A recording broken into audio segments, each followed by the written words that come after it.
rights legend Medgar Evers, who was fatally shot and killed at his home in Jackson back in 1963. And Mrs. Evers, do you hear us? Are you with us? I am here. Oh, so delighted. I'm with you. Wonderful. So glad to have you on and to talk with you. Give us your reaction to the death of George Floyd and what you think has happened in relationship to how the country has responded. Do you really want to know what my reaction was? I do, Mrs. Evers Williams. Severe hurt, desperate anger, and by that I mean an urge to strike back and hurt others or someone who have already hurt us. I remember Medgar's words, Myrlie, that is not the way to solve this issue. And it pulled me back into myself. All of the hurt, all of the anger, all of the remembrances of my husband's life that night, June the 12th, 1963, when he was shot down in the driveway of our home, where he had taught our 3 children and myself to fall to the floor if we ever heard a gunshot. And we did just the opposite. We knew what was happening. I ran to the door. That powerful gun had moved Medgar's body from the car door around to the front of his door. I ran out screaming. I remember our 3 children crying, "Daddy, get up, Daddy, get up." And all of the blood that was there. I remember the gunshot that was fired from the neighbor next door, because I was a part of the plan if something like that ever happened. That's been years ago. I am still in pain from that. And I have tried to learn from the lessons that Medgar taught me that if something like that happened, you use that anger as a force for good and try to change the system from which it came. I will tell you that's a difficult thing to do. Over all of these years I have worked on that, and I thought I had reached the point where I had accomplished it until now. And I'm still having those nightmares. I'm still having that anger surge up within me. I look at the political forces in the country, particularly in the capital. I look at the murders that are happening now, and I am very frustrated. I cannot physically be out in there in the streets protesting with everyone.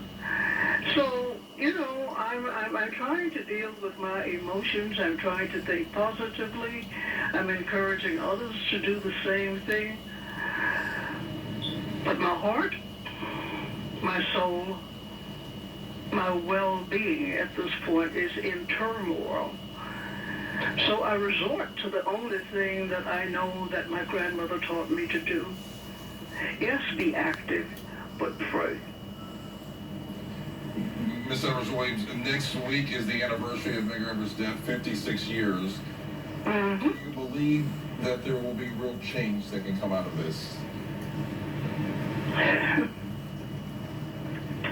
You know, that's certainly an appropriate question. I'm not sure my answer is appropriate.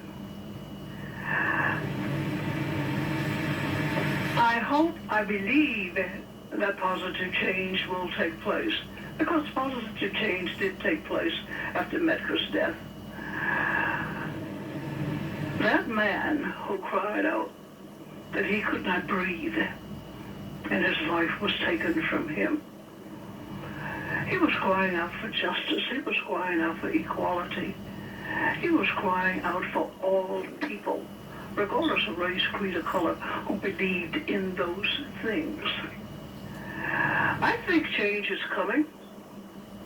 I believe, unfortunately, that his death is going to help move this country forward, because we are slipping backward at a very rapid rate now.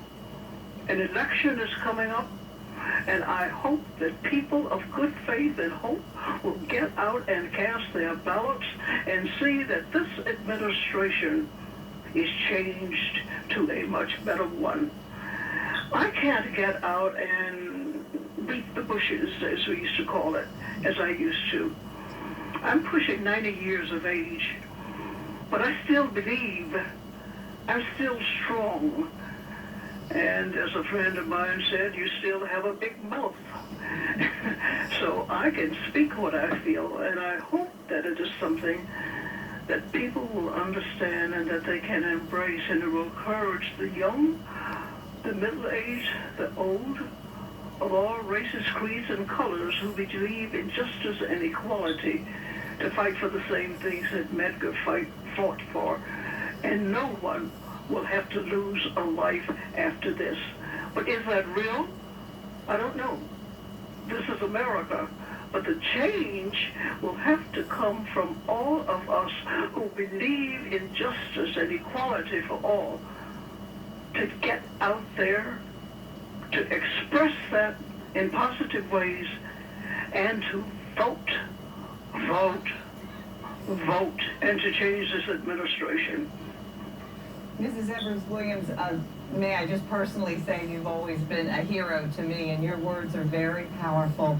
And let's hope that this indeed does do something like what you're talking about, at least get people out to vote. Well, I certainly hope so.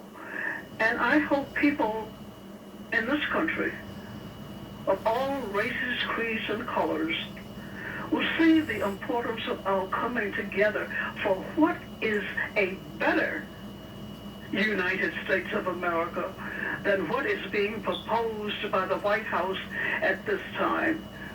If we don't, America is well on its way to being destructive. This is the land of my birth, the land that my father, the land that my husband fought for, and who died for it. And I cannot, regardless of age, keep my mouth shut, as someone told me to do, because I believe in freedom. I believe in America. I believe in Medgar. I believe in all of the others who fought for justice. And to see these same things repeated time and time again is heartbreaking. But I do believe in the words of the song. If we keep pursuing justice and equality, if we don't hide with fear, we will overcome this sooner than later. Myrlie Evers-Williams, it's a pleasure talking to you. Thank you for joining us this evening here on World News. Thank you very much for your time. Thank you for inviting me. All right, thank you. And we'll be right back.